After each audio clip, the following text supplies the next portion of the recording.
পুরুষ মানুষের জীবন হলো ইটের ভাটার মতন।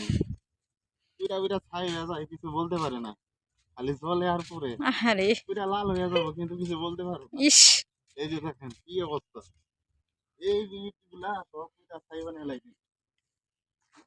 সকাল সকাল চলে আসলাম ইটের ভাটায় ইট পুরানোর জন্য, সাথে মনটা পুরাম। তুমি পুরো পুরা মাইয়ারে পুরাইও না। আমরা তো এমনি পুরি, সবসময় পুরি। হ্যাঁ, যাও ঘুরে ঘুরে দেখাও। পরিচয় দাও ইটের ভাটার। ইটের ভাটার পরিচয় তো আমি পারি না, নামটা এটা জানি কি। হচ্ছে আমার দাদা লাগে আর কি, আপন দাদা না, আপন না, আবার আপনের মতোই, মানে আমার আব্বার হলো আপন চাচা, তো চাচা ওনার হলো ইট ভাটা, আমার চাচতো দাদা।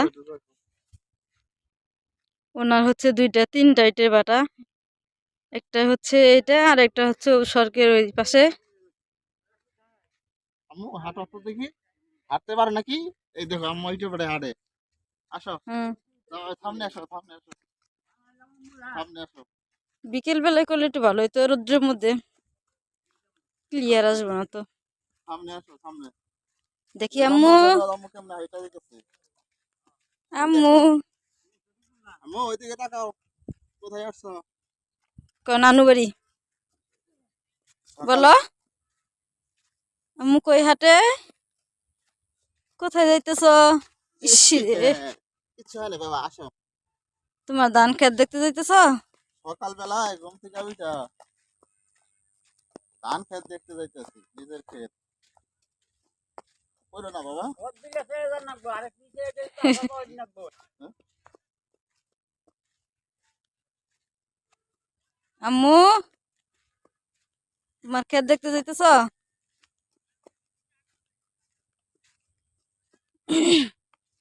ক্ষেতে ধান লাগাইছে, কেমনে কি ধান লাগাইছে তাই দেখার জন্য রওনা। তাই দেখি কি অবস্থা, কি ধান কাটছে। ওইদিকে যাও আম্মু, আমি তো আবার পিছন দিকে যাই যেতে ওই করে যে যাবো। পিছন থেকে তাকাও, ওই যে বাবা, ওই যে। তোমার কি বুদ্ধি? এটা তো ধান খেতে কোনো জায়গায়।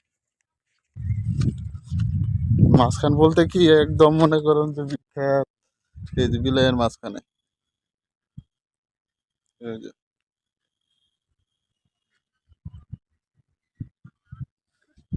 আসলে অনেকটা রোদ উঠছে,